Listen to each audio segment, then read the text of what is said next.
ਸਤਿ ਸ਼੍ਰੀ ਅਕਾਲ ਜੀ। ਮੈਂ ਹਰਜੀਤ ਲਸਾੜਾ ਇੰਡੋਜ਼ ਦੇ ਇਸ ਸਪੈਸ਼ਲ ਪੋਡਕਾਸਟ ਦੇ ਵਿੱਚ ਇੱਕ ਵਾਰ ਫਿਰ ਤੋਂ ਸਵਾਗਤ ਹੈ। ਵਿਸ਼ੇਸ਼ਤਾ ਇਹੀ ਰਹੀ ਹੈ ਕਿ ਅਸੀਂ ਗੁਰਬਾਣੀ ਦੇ ਦਾਇਰੇ ਦੇ ਵਿੱਚ ਰਹਿ ਕੇ ਸਵਾਲ ਉਹੀ ਕਰਦੇ ਹਾਂ, ਲੇਕਿਨ ਅਸੀਂ ਇੱਕ ਮਰਿਆਦਾ ਦੇ ਵਿੱਚ ਰਹਿ ਕੇ ਉਹਨੂੰ ਸੰਵਾਦ ਤੱਕ ਰੱਖਣ ਦੀ ਕੋਸ਼ਿਸ਼ ਕਰਦੇ ਹਾਂ। ਸਾਡੇ ਕੋਲ ਲਾਈਵ ਕਾਲ ਆ ਰਹੀ ਸੀ, ਮੈਂ ਲਾਈਵ ਕਾਲ ਪ੍ਰੋਗਰਾਮ 'ਚ ਨਹੀਂ ਲੈ ਸਕਦਾ। ਰਣਵੀਰ ਸਿੰਘ ਜੀ, ਸਵਾਲ ਤੁਹਾਡੇ ਮੈਂ ਲੈ ਲੈਂਦਾ। ਵੱਖਰੇ ਜਿਹੇ ਉਹਨਾਂ ਨੇ ਸਵਾਲ ਪਾਏ ਆ ਜੀ, ਅਤੇ ਇੱਕ ਤਸਵੀਰ ਵੀ ਪਾਈ। ਚਲੋ ਤਸਵੀਰ ਤਾਂ ਹੁਣ ਕਿਆ ਦੇਖ ਹੋਣੀ ਮੇਰੇ ਕੋਲੋਂ। ਕਹਿੰਦੇ ਵੀ ਜਿਹੜੇ ਤਰਕਸ਼ੀਲ ਲੋਕ ਹੁੰਦੇ ਆ, ਜਿਹਨੂੰ ਆਪਾਂ ਕਹਿੰਦੇ ਹਾਂ ਵੀ ਇਹ ਰੱਬ ਨੂੰ ਨਹੀਂ ਮੰਨਦੇ, ਥੋੜ੍ਹਾ ਜਿਹਾ ਨਾਸਤਿਕ ਟਾਈਪ ਹੁੰਦੇ ਆ, ਠੀਕ ਹੈ, ਉਹਨਾਂ ਦੀ ਆਪਣੀ ਵਿਚਾਰਧਾਰਾ ਆ। ਉਹ ਆਪਣਾ ਕਹਿੰਦੇ ਜੀ ਤਰਕ ਦਿੰਦੇ ਆ ਵੀ ਜਿਹੜੀਆਂ ਉੱਚ ਸ਼੍ਰੇਣੀਆਂ ਸੀ ਨਾ ਲੰਮੇ ਸਮੇਂ ਤੋਂ ਪਿੱਛੋਂ, ਉਹਨਾਂ ਨੇ ਕਰਨਾ ਸੀ ਜਨਤਾ 'ਤੇ ਰਾਜ, ਅਤੇ ਰਾਜ ਕਰਨ ਦੇ ਲਈ ਨਾ ਉਹਨੇ ਫਿਰ ਇੱਕ ਇਹੋ ਜਿਹਾ ਵਰਤਾਰਾ ਬਣਾ ਲਿਆ, ਲੋਕਾਂ ਨੂੰ ਵਸਾ ਲਿਆ ਕਿ ਰੱਬ ਨਾਂ ਦੀ ਘਾਟ ਤੇ ਘੱਟ ਲਈ, ਅਤੇ ਉਹਦੇ ਮਗਰੇ ਕਹਿੰਦਾ ਸਾਰੇ ਲੋਕ ਫਸਾ ਤੇ, ਜਦ ਕਿ ਹੈ ਕੁਛ ਨਹੀਂ ਹੈਗਾ ਇਹ। ਅਤੇ ਹੁਣ ਦੂਸਰੇ ਪਾਸੇ ਨਾਲ ਉਹਨਾਂ ਨੇ ਇਹ ਵੀ ਇੱਕ ਤਰਕ ਨਾਲ ਪਾਇਆ, ਕਹਿੰਦੇ ਬਈ ਜਿਨ੍ਹਾਂ ਦੇਸ਼ਾਂ ਦੇ ਵਿੱਚ ਪਾਠ ਪੂਜਾ ਜਾਂ ਰੱਬ ਨੂੰ ਜ਼ਿਆਦਾ ਮਾਨਤਾ ਮਿਲਦੀ ਆ, ਉਹੀ ਗਰੀਬੀ ਰੇਖਾ ਤੋਂ ਥੱਲੇ ਆ। ਜਿੱਥੇ ਰੱਬ ਦੀ ਕੋਈ ਬਹੁਤੀ ਗਿਣਤੀ ਮਿਣਤੀ ਨਹੀਂ ਹੁੰਦੀ ਜਾਂ ਉਹਨਾਂ ਨੂੰ ਬਹੁਤਾ ਨਹੀਂ ਧਿਆਇਆ ਜਾਂਦਾ, ਉਹ ਮੇਰੇ ਖਿਆਲ ਯੂਰਪ ਕੰਟਰੀ ਵਗੈਰਾ ਦੀ ਡਿਵੈਲਪ ਕਰਨ ਦੀ ਗੱਲ ਕਰਦੇ ਆ, ਉਹ ਕਹਿੰਦੇ ਤਰੱਕੀਆਂ 'ਤੇ ਚੱਲ ਗਏ ਆ। ਗੱਲ ਠੀਕ ਹੈ, ਕਿਉਂਕਿ ਜਿਹਨਾਂ ਕੋਲ ਸੱਚ ਹੈਗਾ ਜੀ, ਉਹਨਾਂ ਕੋਲ ਰੱਬ ਹੈ। ਜਿਹੜੇ ਸਿਰਫ ਗੁਰਬਾਣੀ 'ਚ ਲਿਖਿਆ ਹੋਇਆ ਬੱਧਾ ਝੱਟੀ ਜੋ ਭਰੇ ਆਪਾਂ ਕਰਦੇ ਨਾ ਜੀ, ਵੀ ਤੁਸੀਂ ਪਾਠ ਰਖਾ ਲਿਆ ਜੀ, ਮੇਰੇ 'ਚ ਕਪੈਸਿਟੀ ਤਾਂ ਹੈ ਨਹੀਂ ਵੀ ਯਾਰ ਮੈਂ ਨਹੀਂ ਆਉਣਾ, ਪਰ ਮੈਂ ਉੱਥੇ ਮਜਬੂਰੀ ਬਸ ਮਾਰ ਖਾਨਾ ਆ ਕੇ। ਇਹਨੂੰ ਲੋਕ ਵਿਚਾਰਾ ਵੀ ਕਹਿੰਦੇ ਆ। ਇਹ ਲੋਕ ਵਿਚਾਰਾ ਬਣ ਗਿਆ, ਧਰਮ ਫੈਸ਼ਨ ਹੋ ਗਿਆ ਵੀ ਮੈਂ ਇੱਕ ਧਰਮ ਦਾ ਮੈਂਬਰ ਹਾਂ। ਹਾਂ, ਔਰ ਮੇਰਾ ਤੇਰੇ ਨਾਲੋਂ ਚੰਗਾ ਹੈ ਧਰਮ। ਉਹ ਤਾਂ ਭਗਤਾਂ ਕਹਿੰਦੇ ਆ ਵੀ ਨੀਚਾ ਅੰਦਰ ਨੀਚ ਜਾਤ, ਨੀਚੀ ਹੋਤ ਨੀਚ। ਕਿਹੜਾ ਸਿੱਖ ਕਹਿ ਦੂਗਾ ਇਹ ਗੱਲ? ਜਿਹਦੇ 'ਚ ਕਪੈਸਿਟੀ ਹੈ ਕਹਿਣ ਦੀ। ਜੀ, ਜਿਹੜੇ ਬੜੇ ਬੜੇ ਹੁਣ ਇੱਕ ਪਿੱਛੇ ਜੇ ਕਹਿੰਦੇ ਵੀ ਮੈਂ ਉਹੀ ਗੱਲ ਕਰਦਾ ਵੀ ਕੋਈ ਹਰਿਆਣਾ ਕਮੇਟੀ ਦਾ ਮੈਂਬਰ ਬਣਿਆ, ਪ੍ਰਧਾਨ ਬਣ ਗਿਆ। ਉਹ ਪ੍ਰਧਾਨ ਸ਼ਬਦ ਤਾਂ ਬੇਸਿਕਲੀ ਕੋਈ ਅੱਖਰ ਇਹ ਗੁਰਬਾਣੀ ਦੇ ਹਿਸਾਬ ਨਾਲ ਨਹੀਂ ਹੈ। ਜੇ ਕਮੇਟੀ ਵਰਤ ਲਈ ਤਾਂ ਫਿਰ ਪ੍ਰੈਜ਼ੀਡੈਂਟ ਵੀ ਆ ਗਿਆ। ਤੁਹਾਡੇ ਕੋਲ ਪ੍ਰਧਾਨ ਸੀਗਾ, ਉਹ ਕਹਿੰਦੇ ਪੰਚ ਪ੍ਰਵਾਨ ਪੰਚ ਪ੍ਰਧਾਨ। ਜੀ, ਕਿਹੜਾ ਤੁਹਾਡੇ 'ਚੋਂ ਇਹੋ ਜਿਹਾ ਹੈ? ਤਾਂ ਕੋਈ ਮੈਨੂੰ ਤਾਂ ਪਿਛਲੇ 200 ਸਾਲ 'ਚ ਦਿਖਿਆ ਨਹੀਂ ਹੈ ਕੋਈ। ਹਾਂ, ਆਪਣੀ ਮੱਤ ਦੇ ਹਿਸਾਬ ਨਾਲ ਕਹੀ ਜਾਂਦੇ ਆ, ਉੱਥੇ ਉਹ ਸਹੀ ਹੋ ਜਾਂਦੇ ਆ।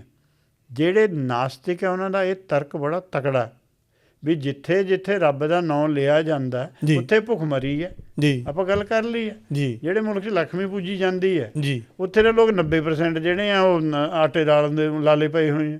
ਉਹ ਕਿਹੜੀ ਲక్ష్ਮੀ ਆ ਗਈ ਤੁਹਾਡੇ ਕੋਲ ਬਈ? ਫਿਰ ਇਹਦਾ ਮਤਲਬ ਤਰਕਸ਼ੀਲ ਵੀ ਚੰਗੇ ਹੋਏ ਨਾ। ਤਰਕਸ਼ੀਲ ਦੇਖੋ, ਰੱਬ ਦੀ ਇਹ ਗੱਲ ਹੈ ਕਰਾ ਕੇ ਸਮਾਜ ਦੀ ਉਹ ਨਾ ਰੱਬ ਦੇ ਬੜੇ ਰੂਪ ਨੇ। ਦੇਖੋ, ਅਕਲਮੰਦ ਦਾ ਰੱਬ ਅਕਲਮੰਦ, ਮੂਰਖ ਦਾ ਰੱਬ ਮੂਰਖ, ਜੀ, ਅਨਪੜ੍ਹ ਦਾ ਰੱਬ ਅਨਪੜ੍ਹ, ਪੜ੍ਹੇ ਲਿਖੇ ਦਾ ਪੜ੍ਹਿਆ ਲਿਖਿਆ।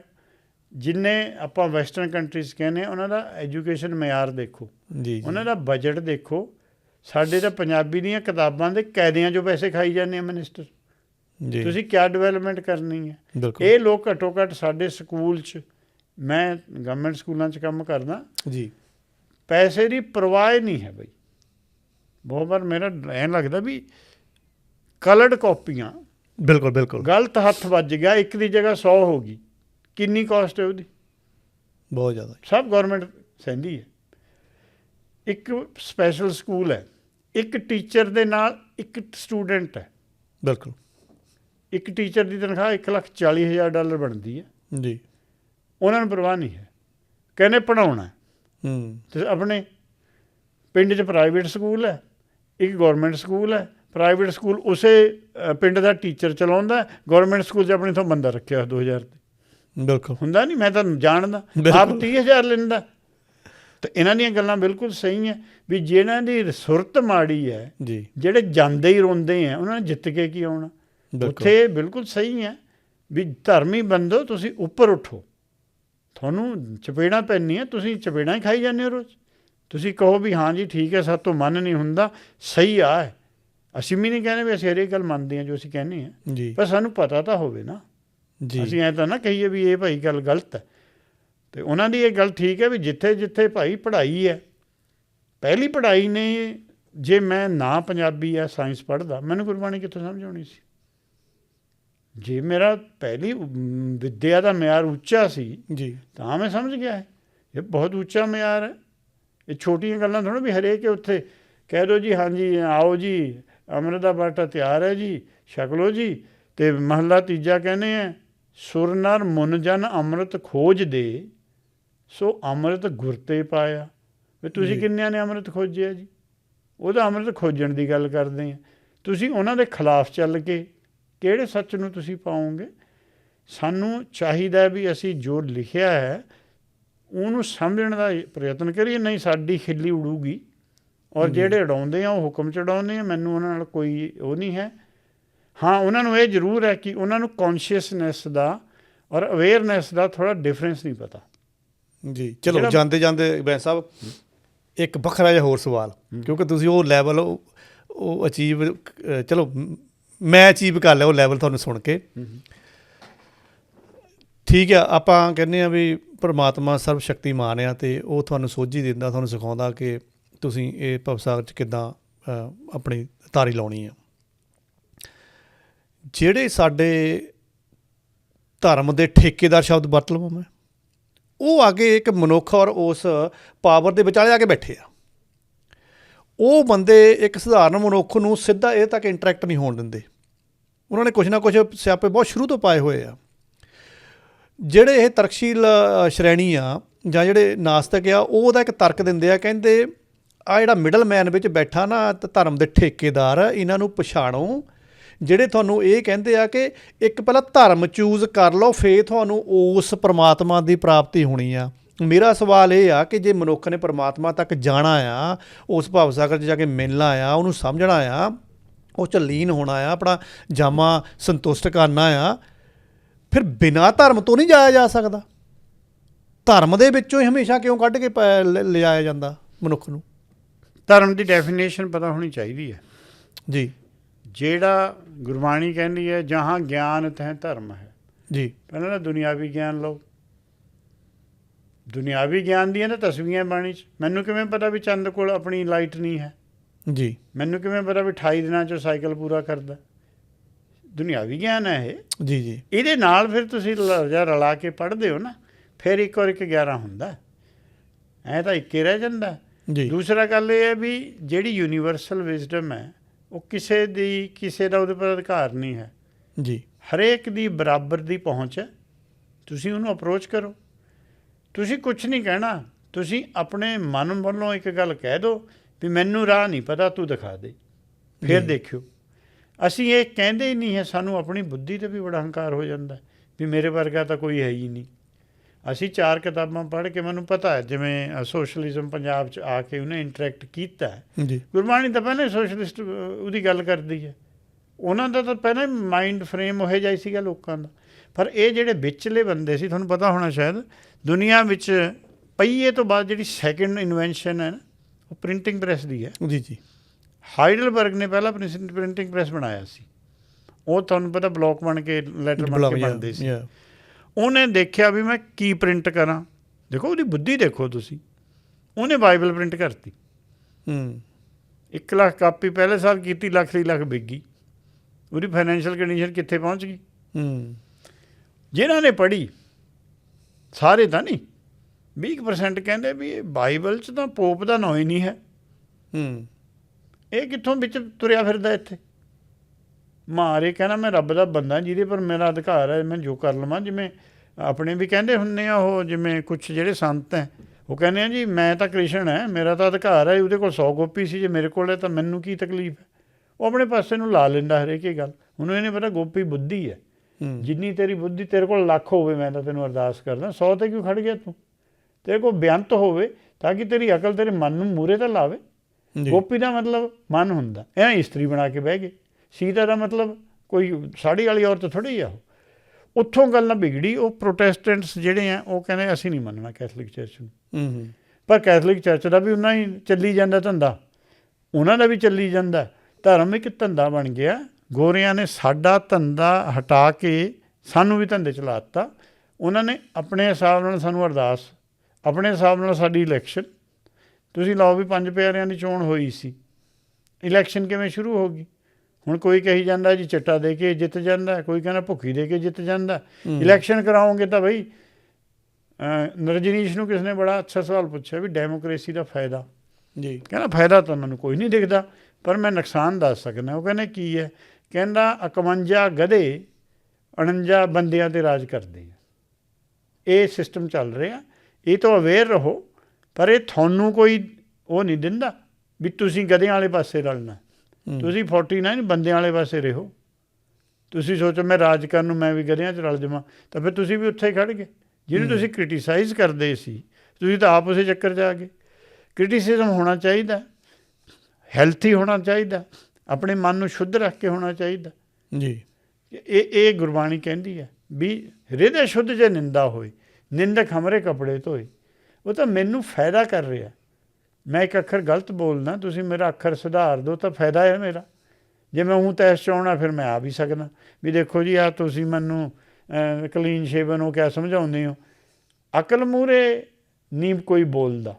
ਨਿਊਟਨ ਦਾ ਕੀ ਧਰਮ ਸੀ ਜੀ? ਨਿਊਟਨ ਦੀ ਮਾਂ ਦਾ ਕੀ ਨਾਂ ਸੀ? ਨਿਊਟਨ ਦੇ ਬਾਪ ਦਾ ਕੀ ਨਾਂ ਸੀ? Does it matter? ਨਹੀਂ। ਸਾਨੂੰ ਇਟ ਮੈਟਰਸ ਨਿਊਟਨ ਨੇ ਕੀ ਕਿਹਾ ਸੀ। ਸਾਡੀ ਹਾਲਤ ਹੈ ਧਰਮ ਵਾਲਿਆਂ ਦੀ, ਨਿਊਟਨ ਦੇ ਮਾਂ ਨੂੰ ਵੀ ਜਾਣਦੇ ਆ, ਨਿਊਟਨ ਦੇ ਬਾਪ ਨੂੰ ਵੀ ਜਾਣਦੇ ਆ, ਨਿਊਟਨ ਦਾ ਕਿਹਾ ਨਹੀਂ ਜਾਣਦੇ ਅਸੀਂ। ਗੁਰੂ ਨਾਨਕ ਜੀ ਦੀ ਮਾਤਾ ਤ੍ਰਿਪਤਾ ਸੀ, ਪਤਾ ਨਹੀਂ ਉਹਨਾਂ ਦੇ ਘਰ ਵਾਲੀ ਸੁਲੱਖਣੀ ਜੀ ਸੀ। ਨਾਨਕ ਜੀ ਨੇ ਕੀ ਕਿਹਾ ਉਹ ਤਾਂ ਮੈਨੂੰ ਪਤਾ ਨਹੀਂ। ਅਸੀਂ ਪੁੱਠੇ ਚੱਲਦੇ ਹਾਂ ਧਰਮ ਵਾਲੇ। ਸਾਨੂੰ ਜੋ ਨਾਨਕ ਜੀ ਨੇ ਕਿਹਾ ਉਹ ਪਤਾ ਹੋਣਾ ਚਾਹੀਦਾ। ਆਹ ਹਿਸਟਰੀ ਵਗੈਰਾ ਸਿਰਫ ਭਰਮ ਪਾਉਣ ਨੂੰ ਬਣਾਈ ਜਾਂਦੀ ਹੈ ਵੀ ਉਹ ਜੀ ਬੇਈ ਨਦੀ 'ਚ ਡੁੱਬ ਗਏ ਜੀ, ਉਹ 3 ਦਿਨ ਨਹੀਂ ਨਿਕਲੇ। ਵੀ ਕੌਣ ਨਾਲ ਖੜਾ ਸੀ? ਜੀ ਜੀ। ਆਪ ਉਹ ਲਿਖਦੇ ਆ ਇਹ ਗੱਲ। ਉਹ ਕਹਿੰਦੇ ਨਾਨਕ ਭਗਤਾਂ ਸਦਾ ਵਿਗਾਸ। ਓਂਕਾਰ ਸ਼ਬਦ ਕਬੀਰ ਜੀ ਦਾ ਨਾਨਕ ਜੀ ਤੋਂ ਪਹਿਲਾਂ ਵਰਤਿਆ ਹੋਇਆ। ਮੈਨੂੰ ਕਿਸੇ ਨੇ ਸਵਾਲ ਪੁੱਛਿਆ ਸੀ ਪਿੱਛੇ, ਮੈਨੂੰ ਕਹਿੰਦੇ ਭਗਤ ਬਾਣੀ ਪਿੱਛੇ ਕਿਉਂ ਹੈ? ਮੈਂ ਕਿਹਾ ਫਿਰ ਤੁਸੀਂ ਇੱਥੇ ਬਾਣੀਓ ਨਹੀਂ ਪੜ੍ਹੀ? ਕਹਿੰਦੇ ਕਿਉਂ?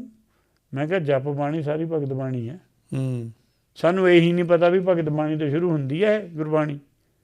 ਨਾਨਕ ਭਗਤਾਂ ਸਦਾ ਵਿਗਾਸ ਕੀ ਇੰਡੀਕੇਸ਼ਨ ਹੈ ਇਹਦੀ? ਮੈਂ ਸਾਹਿਬ ਜਦੋਂ ਆਪਾਂ ਭਗਤਾਂ ਦੀ ਗੱਲ ਕਰਦੇ, ਚਲੋ ਆਪਾਂ ਗੁਰਬਾਣੀ 'ਚ ਹੀ ਰਹਿੰਦੇ ਹਾਂ। ਭਗਤਾਂ ਨੇ ਉਦੋਂ ਇੱਕ ਸੁੱਚੇ ਸੱਚੇ ਇਮਾਨਦਾਰ ਕਹਿ ਲਓ ਕਿ ਇੱਕ ਸਿਸਟਮ ਦੀ ਗੱਲ ਕੀਤੀ ਸੀ। ਉਹ ਧਰਮ ਬਾਰੇ ਨਹੀਂ ਬਹੁਤਾ ਲਿਖਦੇ ਸੀਗੇ। ਅੱਜ ਆਪਾਂ ਧਰਮ ਦੀ ਬਹੁਤ ਟਾਕ ਕਰਦੇ ਹਾਂ, ਸਿੱਖ ਧਰਮ ਆ, ਫਲਾਨਾ ਆ ਜਾਂ ਧਿਮਕੜਾ ਆ। ਮੈਂ ਕਹਿੰਦਾ ਜਿੱਦਾਂ ਸਾਡੇ ਉਹ ਭਗਤ ਹੋਏ ਆ, ਠੀਕ ਹੈ ਜੀ, ਖੈਰ ਅਸੀਂ ਤਾਂ ਇਸ ਗੱਲੋਂ ਵੀ ਲੜਾਈ ਝਗੜਾ ਪਾ ਲੈਂਦੇ ਵੀ ਤੁਸੀਂ ਉਹਨਾਂ ਨੂੰ ਭਗਤ ਕਿੱਦਾਂ ਕਹਿੰਦੇ, ਤੁਸੀਂ ਗੁਰੂ ਕਹਾ ਪਹਿਲਾਂ। ਉਹ ਚਲੋ ਇੱਕ ਵੱਖਰਾ ਵਿਸ਼ਾ ਆ, ਮਹਾਨਤਾ ਉਹਨਾਂ ਦੀ ਵੀ ਬਰਾਬਰ ਦੀ ਆ। ਇੱਕ ਇਨਸਾਨ ਆ, ਉਹ ਚਾਹੇ ਇਨਸਾਨ ਕਹਿ ਲਓ, ਉਹਨੂੰ ਭਗਤ ਕਹਿ ਲਓ, ਕੁਛ ਵੀ ਕਹਿ ਲਓ, ਉਹਦੀ ਸੋਝੀ ਇਹ ਕਹਿੰਦੀ ਆ ਵੀ ਆਹ ਜਿਹੜੀਆਂ ਧਾਰਮਿਕ ਪੁਸਤਕਾਂ ਲਿਖੀਆਂ ਵੀ ਮੈਂ ਨਹੀਂ ਇਹਦੇ ਵਿੱਚ ਫਸਣਾ। ਪਰ ਮੈਨੂੰ ਇੰਨਾ ਕੁ ਪਤਾ ਕਿ ਇਸ ਸ੍ਰਿਸ਼ਟੀ ਨੂੰ ਚਲਾਉਣ ਵਾਲਾ ਇੱਕ ਪਰਮੇਸ਼ਰ ਹੈ, ਮੈਂ ਉਹਦੇ ਨਾਲ ਸਿੱਧਾ ਰਾਬਤਾ ਬਣਾਉਣਾ। ਧਾਰਮਿਕ ਪੁਸਤਕਾਂ ਨੂੰ ਛੱਡ ਕੇ ਕੀ ਉਹ ਬੰਦਾ ਉਸ ਪਰਮਾਤਮਾ ਦੇ ਨਾਲ ਮੇਲ ਕਰ ਪਾਏਗਾ? ਜੇ ਉਹਦੇ ਅੰਦਰ ਸੱਚੀ ਉਹ ਹੈਗੀ ਹੈ, ਉਹਨੂੰ ਲਾਏਗਾ ਹੀ ਇਸ ਪਾਸੇ। ਉਹ ਇਹ ਤਾਂ ਜਿਵੇਂ ਤੁਸੀਂ ਕਹਿੰਦੇ ਹੋ ਨਾ ਵੀ ਇੱਕ ਤੁਸੀਂ ਦੇਖਿਆ ਪਿੰਡਾਂ 'ਚ ਹੈਂਡ ਪੰਪ ਹੁੰਦਾ ਸੀ। ਜੀ ਜੀ ਜੀ ਜੀ। ਹੈਂਡ ਪੰਪ 'ਚ ਪਾਣੀ ਉਤਰ ਜਾਂਦਾ ਸੀ। ਉਤਰ ਜਾਂਦਾ ਸੀਗਾ ਜੀ। ਇੱਕ ਆਪਾਂ ਨਾ ਥੋੜ੍ਹਾ ਜਿਹਾ ਫਿਰ ਪਾਣੀ ਪਾ ਕੇ ਬੋਕੀ 'ਚ ਚਕਾਉਣਾ ਪੈਂਦਾ ਸੀ। ਅਸੀਂ ਜਿਹੜੇ ਸਿਆਣੇ ਸੀ ਉਹਨਾਂ ਨੇ ਰਾਤ ਨੂੰ ਇੱਕ ਮਾਰ ਕੇ ਪੰਪ ਆਪਣਾ 2 ਲੀਟਰ ਪਾਣੀ ਸਾਈਡ 'ਤੇ ਰੱਖ ਲੈਣਾ। ਜੀ ਜੀ ਜੀ। ਪਾਣੀ ਉੱਪਰੋਂ ਪਾਉਣਾ। ਹਾਂਜੀ ਹਾਂਜੀ। ਬਾਣੀ ਤਾਂ ਇਹ ਪਾਣੀ ਉੱਪਰੋਂ ਪਾਉਣਾ ਹੈ, ਅੰਦਰੋਂ ਨਹੀਂ ਖਿੱਚਣਾ ਉਹਨੇ। ਅੰਦਰੋਂ ਤਾਂ ਤੁਸੀਂ ਉਹ ਖਿੱਚਣਾ। ਓਕੇ। ਉਹ ਤੁਸੀਂ ਜਾਂਦੇ ਜਾਂਦੇ ਵੀ ਕਿਸੇ ਤੋਂ ਤੁਹਾਨੂੰ ਇੱਕ ਵਰਡ ਤੁਹਾਡੀ ਲਾਈਫ ਚੇਂਜ ਕਰ ਸਕਦਾ ਜੇ ਮੰਨਣਾ ਹੈ ਤਾਂ।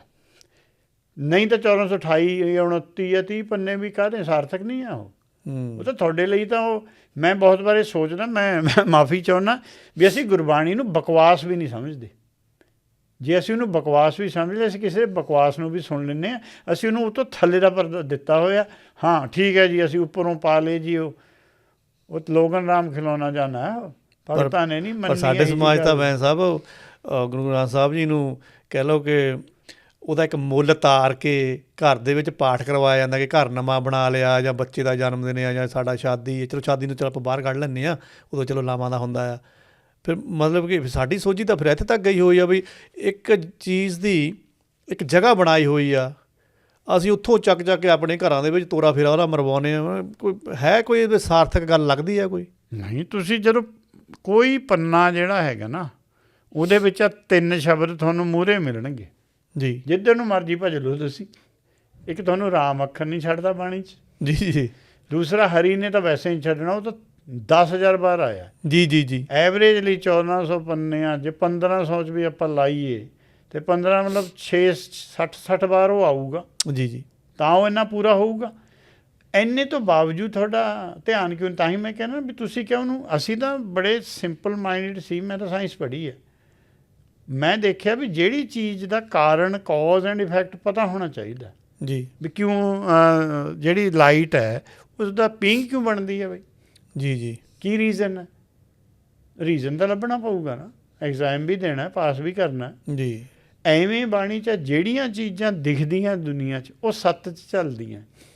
ਜੀ ਜੀ, ਦੇਖ ਲਓ 7 ਸੁਰਾਂ ਹੈ, 7 ਤੁਹਾਡੇ ਰੰਗ ਹੋ ਗਏ, ਜੀ, ਇਹੀ ਹੈ ਦੁਨੀਆ ਸਾਰੀ, ਇਹ ਤੋਂ ਨਾਲੇ ਚੱਲਦਾ। ਕੰਨ ਨਾਲ 7 ਸੁਰਾਂ ਜੋੜਤੀਆਂ, ਅੱਖ ਨਾਲ 7 ਇਹ ਤੋਂ ਬਾਹਰ ਨਿਕਲਦਾ ਹੀ ਨਹੀਂ ਹੈ ਜੀ। ਦ੍ਰਿਸ਼ਟਮਾਨ ਸੰਸਾਰ ਜਿਹੜਾ ਦੂਸਰਾ ਉਹ 8 'ਚ ਖੜਾ, ਉਹਦੇ 'ਚ ਇੱਕ ਐਡ ਕਰਤਾ, ਜਿਵੇਂ ਕਹਿੰਦੇ ਵਰਡ +1 ਬਿਕਮਸ ਵਰਲਡ। ਜੀ ਜੀ ਜੀ, ਉਹ ਇੱਕ ਬਸ ਉਹੀ ਸਮਝਣ ਦੀ ਆਪਾਂ ਨੂੰ ਲੋੜ ਹੈ। ਪਰ ਇਹਦੇ ਨਾਲ ਨਾ ਬੁੱਧੀ ਤੀਵਰ ਹੋ ਜਾਂਦੀ ਹੈ, ਮਨ ਨੂੰ ਘੇਰਨ ਦੀ ਸ਼ਕਤੀ ਵੱਧਦੀ ਹੈ ਬੁੱਧੀ ਨਾਲ। ਜੀ ਜੀ, ਤੁਸੀਂ ਕਿਸੇ ਆਮ ਕਮੇਡੀਅਨ ਦੀਆਂ ਗੱਲਾਂ ਸੁਣੋ, ਮੈਂ ਉਹ ਜਸਵਿੰਦਰ ਭੱਲਾ ਕਾਫੀ ਸੁਣਿਆ ਹੋਇਆ, ਤੁਸੀਂ ਕੋਟ ਕਰ ਸਕਦੇ ਹੋ ਉਹਦੀ ਗੱਲ ਵੀ ਉਹ ਆਲਮੋਸਟ ਉਸ ਪੱਧਰ ਤੱਕ ਕਹੀ ਹੁੰਦੀ ਹੈ ਉਹਨੇ, ਜਿਹੜੀ ਵੀ ਕੋਈ ਜ਼ਿੰਦਗੀ 'ਚ ਉਹਨੂੰ ਐਕਸਪੀਰੀਅੰਸ ਹੋਇਆ। ਅਤੇ ਤੁਸੀਂ ਮੈਂ ਤਾਂ ਹੀ ਮਾੜਾ ਮੋਟਾ ਸੁਣਦਾ ਰਹਿਣਾ। ਅੱਜ ਮੈਂ ਇੱਕ ਤੁਹਾਨੂੰ ਗੱਲ ਦੱਸਦਾ ਵੀ ਲੋਕਾਂ ਦੇ ਸਟੈਂਡਰਡ ਦੀ ਗੱਲ, ਮੋਰਲ ਸਟੈਂਡਰਡ। 1959 ਦੀ ਗੱਲ ਹੈ, 5 ਜਾਟ ਰੈਜੀਮੈਂਟ ਦਾ ਕੋਈ ਅਫਸਰ ਅੰਮ੍ਰਿਤਸਰ ਤੋਂ ਜਾ ਰਿਹਾ ਸੀਗਾ ਟਰਾਂਸਫਰ 'ਤੇ। ਉਹ ਅਫਸਰ ਆਏ, ਉੱਥੇ ਅਫਸਰਾਂ ਦੀਆਂ ਲੇਡੀਜ਼ ਆ ਗਈਆਂ, ਉੱਥੇ ਕੁਛ ਮੁੰਡੇ ਆ ਗਏ, ਉਹਨਾਂ ਨੇ ਕੁਛ ਲੇਡੀਜ਼ ਨਾਲ ਬਦਤਮੀਜ਼ੀ ਕੀਤੀ, ਪਰ ਉਹ ਫੌਜੀ ਸੀ ਜਾਟ ਰੈਜੀਮੈਂਟ ਦੇ। ਉਹਨੇ ਕਿਹਾ ਵੀ ਇਹਨਾਂ ਨੂੰ ਫੜੋ, ਭੱਜ ਲਏ, ਉਹ ਸਿਨੇਮੇ 'ਚ ਵੜ ਗਏ ਜਾ ਕੇ ਜੀ। ਉਹਨਾਂ ਨੇ ਸਿਨੇਮਾ ਕਾਰਡਨ ਆਫ ਕਰਕੇ CEO ਨੇ ਹੋਰ ਬੰਦੇ ਮੰਗਾ ਲਏ, ਉਹ ਫੜ ਲਏ ਸਾਰੇ। ਜਿੰਨੇ ਫੜੇ ਉਹਨਾਂ ਨੇ ਲਾ ਕੇ ਕੱਪੜੇ ਝੱਗੇ, ਉਹਨਾਂ ਨੂੰ ਪਜਾਮਿਆਂ 'ਚ ਫੇਰਿਆ ਅੱਧੇ ਸ਼ਹਿਰ 'ਚ। ਅਤੇ ਉਹਨਾਂ ਦੇ ਵਿੱਚ ਬਦਕਿਸਮਤੀ ਨਾਲ ਇੱਕ ਲੜਕਾ ਪ੍ਰਤਾਪ ਸਿੰਘ ਕੈਰੋਂ ਦਾ ਵੀ ਸੀ, ਜਿਹੜਾ ਉਸ ਸਮੇਂ ਦਾ ਚੀਫ ਮਿਨਿਸਟਰ ਸੀ। ਦੇਖੋ ਸੱਚਾਈ ਦੀ ਗੱਲ ਹੈ, ਹੁਣ ਆਪਾਂ ਉਹਦੀ ਸੱਚਾਈ ਦੀ ਗੱਲ ਕਰ ਰਹੇ ਹਾਂ ਜੀ। ਉਹਨੇ ਕੀ ਕਹਿੰਦੇ ਆ, ਕੈਰੋਂ ਨੇ ਫੋਨ ਕਰਿਆ ਅੰਮ੍ਰਿਤਸਰ ਵੀ ਮੈਂ ਆਉਣਾ ਹੈ ਤੈਨੂੰ ਮਿਲਣ। ਉਹ ਕਹਿੰਦੇ ਵੀ ਗੱਡੀ ਨਹੀਂ ਫੌਜੀ ਕੈਂਪ 'ਚ ਆ ਸਕਦੀ, ਤੁਰ ਕੇ ਆ। ਕਹਿੰਦਾ ਤਾਂ ਉਹਨੂੰ ਤੋਰਿਆ ਜੀ।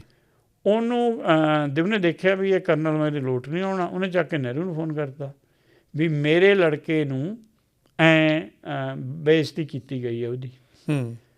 ਉਹਨੇ ਚੱਕ ਕੇ ਨਹਿਰੂ ਨੇ, ਜਿਹੜਾ ਉਸ ਸਮੇਂ ਦਾ ਚੀਫ ਆਰਮੀ ਸਟਾਫ ਸੀ ਜਨਰਲ ਥਮਈਆ, ਉਹਨੂੰ ਫੋਨ ਕਰਤਾ। ਉਹਨੇ ਮੌਕੇ 'ਤੇ ਜਵਾਬ ਦਿੱਤਾ ਨਹਿਰੂ ਨੂੰ, ਕਹਿੰਦਾ ਅਸੀਂ ਦੇਸ਼ ਦੇ ਸਿਪਾਹੀ ਹਾਂ, ਜੇ ਅਸੀਂ ਆਪਣੀ ਘਰ ਵਾਲੀ ਦੀ ਰੱਖਿਆ ਨਹੀਂ ਕਰ ਸਕਦੇ, ਅਸੀਂ ਦੇਸ਼ ਦੀ ਰੱਖਿਆ ਕਰ ਲਾਂਗੇ। ਨਹਿਰੂ ਨਹੀਂ ਬੋਲਿਆ ਉਹਦੇ ਅੱਗੇ। ਮੈਂ ਇਹ ਗੱਲ ਕਿਉਂ ਕਰ ਰਿਹਾ ਇੱਥੇ? ਮੈਨੂੰ ਨਹੀਂ ਪਤਾ ਥਮਈਆ ਰਿਲੀਜੀਅਸ ਸੀ, ਮੈਨੂੰ ਨਹੀਂ ਪਤਾ ਵੀ ਉਹ ਕਿਹੜੇ ਧਰਮ ਦਾ ਸੀ, ਪਰ ਗੱਲ 'ਚ ਵਜਨ ਹੈ ਜੀ। ਵਜਨ ਵਾਲੀ ਗੱਲ ਫੜੋ। ਕੋਈ ਕੀ ਕਹਿੰਦਾ ਆਈਨਸਟਾਈਨ ਦੀ, ਤੁਸੀਂ ਆਈਨਸਟਾਈਨ ਕਹਿੰਦਾ ਗੋਡ ਤੋਂ ਬਿਨਾਂ ਸਾਇੰਸ ਚੱਲ ਨਹੀਂ ਸਕਦੀ। ਮੈਨੂੰ ਨਹੀਂ ਪਤਾ ਉਹ ਕਿੰਨਾ ਗੋਡ ਨੂੰ ਮੰਨਦਾ ਜਾਂ ਸਮਝਦਾ ਸੀ, ਪਰ ਉਹਨੇ ਗੱਲ ਕਹੀ ਹੈ ਵੀ ਗੋਡ ਔਰ ਸਾਇੰਸ ਹੈਂਡ ਟੂ ਹੈਂਡ ਚੱਲਣਗੇ।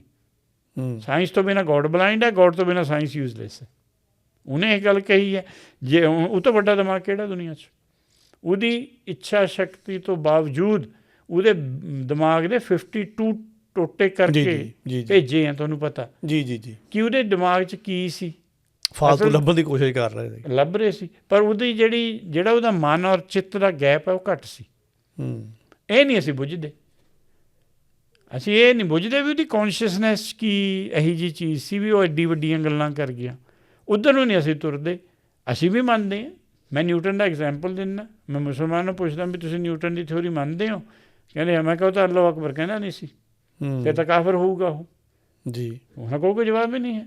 ਮੈਂ ਕਿਹਾ ਸੇਬ ਜੇ ਗਿਰੂਗਾ ਸਿਰ ਪਰ ਥੱਲੇ ਨੂੰ ਆਉਣਾ ਉਹਨੇ। ਚਾਹੇ ਥਿਊਰੀ ਪਰਮੇਸ਼ਰ ਦੀ ਹੈ, ਥਿਊਰੀ ਨਿਊਟਨ ਦੀ ਨਹੀਂ ਹੈ। ਥਿਊਰੀ ਤਾਂ ਰੱਬ ਦੀ ਹੋਈ ਹੈ, ਜਿਹੜਾ ਵੱਡਾ ਰੱਬ ਹੈ, ਪਰ ਉਹਨੇ ਬੁੱਝ ਲਈ। ਬਿਲਕੁਲ। ਕੋਪਰਨਿਕਸ ਨੇ, ਜਿਹੜਾ ਆਰਕੀਮੀਡੀਜ਼ ਹੈ ਜੀ ਜੀ ਜੀ, ਆਰਕੀਮੀਡੀਜ਼ ਸ਼ਹਿਰ ਦੇ ਵਿੱਚ ਨੰਗਾ ਭੱਜ ਗਿਆ ਸੀ ਬਿਨਾਂ ਕੱਪੜਿਆਂ ਤੋਂ। ਜਦੋਂ ਰਾਜੇ ਨੇ ਕਿਹਾ ਵੀ ਮੈਨੂੰ ਦੱਸ ਤੂੰ ਵੀ ਇਹ ਜਿਹੜਾ ਮੇਰਾ ਮੁਕਟ ਇਹਦੇ 'ਚ ਪਿਓਰ ਹੈਗਾ ਕਿ ਨਹੀਂ, ਤੇਰਾ ਹਫ਼ਤੇ ਬਾਅਦ ਨਹੀਂ ਤੇਰਾ ਮੈਂ ਗੱਲ ਵੜ ਦੂੰ। ਉਹਨੇ ਤੀਏ ਦਿਨ ਚੌਥੇ ਦਿਨ ਲੱਭ ਲਈ ਇਹ ਗੱਲ ਵੀ ਜਦੋਂ ਮੈਂ ਥੱਲੇ ਸਿੰਕ ਕਰਦਾ ਪਾਣੀ ਉੱਪਰ ਆਉਂਦਾ। ਉਹ ਇੰਨੇ 'ਚ ਉਹਨੂੰ ਪ੍ਰਿੰਸੀਪਲ ਪਤਾ ਲੱਗ ਗਿਆ, ਉਹ ਯੂਰੇਕਾ ਕਹਿ ਕੇ ਵੀ ਮੈਂ ਲੱਭ ਲਿਆ। ਫਿਰ ਉਹ ਰਾਜੇ ਨੂੰ ਕਹਿੰਦਾ ਮੈਨੂੰ ਜਿੰਨਾ ਤੂੰ ਸੋਨਾ ਉਹਨੂੰ ਦਿੱਤਾ ਸੀ ਮੁਕਟ ਵਾਲੇ ਨੂੰ, ਇਹਨਾਂ ਤੂੰ ਮੈਨੂੰ ਦੇ ਦੇ, ਮੈਂ ਮੈਨੂੰ ਆਪਣਾ ਮੁਕਟ ਦੇ। ਉੱਧਰ ਉਹਨੇ ਉਹ ਪਾਣੀ 'ਚ ਪਾ ਕੇ ਦੇਖ ਲਿਆ ਵੀ ਸਹੀ ਜਿਹੜਾ ਪਿਓਰ ਸੋਨਾ ਉਹਦੇ ਨਾਲ ਪਾਣੀ ਇੰਨਾ ਰਾਈਜ਼ ਕਰਦਾ, ਉਹਨੇ ਉਹ ਪਾ ਲਿਆ। ਅਤੇ ਮੈਂ ਉਹਦੀਆਂ ਗੱਲਾਂ ਕਿਉਂ ਕਰ ਰਿਹਾ? ਕਿਆ ਮੈਂ ਉਹਦਾ ਫੈਨ ਹੈ? ਪਰ ਉਹਨੂੰ ਦਿੱਤੀ ਹੈ ਬੁੱਧੀ। ਤੁਸੀਂ ਚੰਗੀ ਗੱਲ ਕਰੋ, ਅਸੀਂ ਤੁਹਾਡੇ ਨਾਲ ਖੜ੍ਹੇ ਹਾਂ ਹਮੇਸ਼ਾ ਜੀ, ਠੀਕ ਹੈ ਨਾ। ਅਸੀਂ ਕਹਿੰਦੇ ਪੱਥਰ ਪੂਜਣਾ, ਗੁਰਬਾਣੀ ਨੂੰ ਤੁਸੀਂ ਆਲਮੋਸਟ ਮੂਰਤੀ ਬਣਾ ਕੇ ਰੱਖ ਲਿਆ। ਹਰੇਕ ਕਹਿੰਦਾ ਹੁਣ ਇਹ ਗੱਲ ਵੀ ਇਹ ਨਾ ਕਰੋ, ਇਹਦੇ 'ਚ ਜੋ ਗਿਆਨ ਹੈ ਲਓ ਔਰ ਲੋਕਾਂ ਨਾਲ ਤਰਕ ਦਿਓ। ਜੇ ਗੁਰੂ ਨਾਨਕ ਸਾਹਿਬ ਮੱਕੇ ਜਾ ਕੇ ਇਸ ਗੱਲ ਨੂੰ ਸਿੱਧ ਕਰ ਸਕਦੇ ਹੈ, ਤੁਸੀਂ ਕਿਉਂ ਨਹੀਂ ਕਰ ਸਕਦੇ? ਜੀ ਬਿਲਕੁਲ। ਮਸਲਾ ਇਹ ਹੈ ਕਿ ਅਸੀਂ ਸੰਵਾਦ ਜਦੋਂ ਪਹਿਲੀ ਗੱਲ ਤਾਂ ਰਚਾਉਂਦੇ ਨਹੀਂ, ਜੇ ਅਸੀਂ ਸੰਵਾਦ ਰਚਾਉਣ ਲੱਗਦੇ ਹਾਂ ਤਾਂ ਸਾਡੇ ਉਹ ਲੜਾਈ ਝਗੜੇ ਹੋ ਜਾਂਦੇ ਆ। ਨਹੀਂ, ਅਸੀਂ ਬਾਊਂਡਰੀ ਮੇਰੀ ਵੀ ਹੋਈ ਹੈ ਪਿੱਛੇ ਇੱਕ ਨਾਲ, ਉਹ ਐਂ ਕਹਿੰਦੇ ਸੀ, ਮੈਂ ਕਿਹਾ ਜੀ ਤੁਸੀਂ GPT 'ਤੇ ਪਾ ਕੇ ਕੌਨਸ਼ੀਅਸਨੈਸ ਲੱਭ ਲਓ, ਮੈਨੂੰ ਕਾਪੀ ਪੇਸਟ ਕਰਕੇ ਭੇਜ ਦਿਓ ਜੀ। ਕਾਮਨ ਗਰਾਊਂਡ ਹੈ ਉਹ, ਮੈਂ ਥੋੜ੍ਹਾ ਲਿਖੀ ਹੈ ਉੱਥੇ ਜਾ ਕੇ। ਜੀ ਤੁਸੀਂ ਮਤਲਬ ਜਦ ਰਿਜ਼ੋਲਵ ਕਰਨਾ ਤੁਸੀਂ ਸਾਂਝੇ ਬੰਦੇ ਤੋਂ ਪੁੱਛ ਲਓ। ਮੈਂ ਕਿਹਾ ਤੁਸੀਂ ਟੈਸਟ ਕਰਦੇ ਹੋ ਜੇ ਚੈਟ GPT ਸਹੀ ਬੋਲਦੀ ਹੈ, ਚਲ 50% ਸਹੀ ਬੋਲੇ, 50 ਝੂਠੇ ਬੋਲੇ ਜੀ 50% 'ਤੇ ਵੀ ਤਾਂ ਆਪਾਂ ਕਿਤੇ ਨਾ ਕਿਤੇ ਕਨਕਲੂਡ ਕਰਾਂਗੇ ਕੋਈ ਗੱਲ। ਜੀ ਬਿਲਕੁਲ। ਪਰ ਜੇ ਐਵੇਂ ਕਹੀ ਜਾਣਾ ਵੀ ਹੈ ਨਹੀਂ, ਮੈਂ ਕਿਹਾ ਫਿਰ ਮੈਂ ਤਾਂ ਮੰਨਣ ਵਾਲੀ ਗੱਲ ਨਹੀਂ ਹੈ। ਤੁਸੀਂ ਅੱਜ ਕੱਲ੍ਹ ਤਾਂ ਇੰਨੀ ਇੰਟੈਲੀਜੈਂਸ ਹੈ, ਤੁਸੀਂ ਭੁੱਲ ਜਾਓ ਵੀ ਆ ਜਿਹੜੇ ਮੈਂ 5-4 ਨੂੰ ਪੁੱਛਿਆ, ਮੈਂ ਕਿਹਾ AI ਕੀ ਹੁੰਦੀ ਹੈ, ਜਿੰਨੇ ਕਥਾਕਾਰ ਹੈ ਉਹਨਾਂ ਨੇ ਰਿਸਪੌਂਸ ਹੀ ਨਹੀਂ ਦਿੱਤਾ, ਕਹਿੰਦੇ ਉਹ ਕੀ ਹੁੰਦੀ ਹੈ। ਮੈਂ ਕਿਹਾ ਵੀ ਕੱਲ੍ਹ ਨੂੰ ਪੁੱਛੋਗੇ ਗੁਰੂ ਨਾਨਕ ਜੀ ਕੌਣ ਹੁੰਦੇ, ਤੁਸੀਂ ਤਾਂ ਉਹ ਗੱਲ ਕਰਦੀ। ਤੁਸੀਂ ਟਾਈਮ ਤੋਂ 500 ਸਾਲ ਪਿੱਛੇ ਨਾ ਚੱਲੋ। ਜੀ ਬਿਲਕੁਲ, ਸਾਰੇ ਅਰਥ ਕੱਢ ਲਓ ਇਹਦੇ 'ਚ। ਜੀ ਅਜੇ ਲੋਕਾਂ ਨੂੰ AI ਦਾ ਨਹੀਂ ਪਤਾ। ਖੈਰ ਅੱਜ ਆਪਾਂ ਪ੍ਰੋਗਰਾਮ ਨੂੰ ਇੱਥੇ ਸੰਪੂਰਨ ਕਰਦੇ ਹਾਂ। AI ਦੀ ਗੱਲ ਕੀਤੀ ਆ, ਚਲੋ ਇਹ ਸਾਡਾ ਵਿਸ਼ਾ ਨਹੀਂ ਹੈਗਾ ਕਿ ਅਸੀਂ AI ਨੂੰ ਹੁਣ ਇੱਥੇ ਡਿਸਕਸ ਕਰੀਏ, ਪਰ ਮੈਂ ਇਹ ਵੀ ਦੱਸਦਾ ਕਿ ਟੈਕਨੋਲੋਜੀ ਕਹਿ ਲਓ ਬੜਾਈ ਤਾਂ ਮਨੁੱਖ ਨਹੀਂ ਆ, ਪਰ ਸ਼ਾਇਦ ਸਾਨੂੰ ਜਨ ਸਧਾਰਨ ਨੂੰ ਹਜੇ ਇਹ ਨਹੀਂ ਪਤਾ ਕਿ ਜਿਹੜਾ ਇਹ ਆਰਟੀਫਿਸ਼ਲ ਇੰਟੈਲੀਜੈਂਸ ਆ, ਇਹ ਸਰਵਰ ਨੇ, ਕੰਪਿਊਟਰ ਨੇ।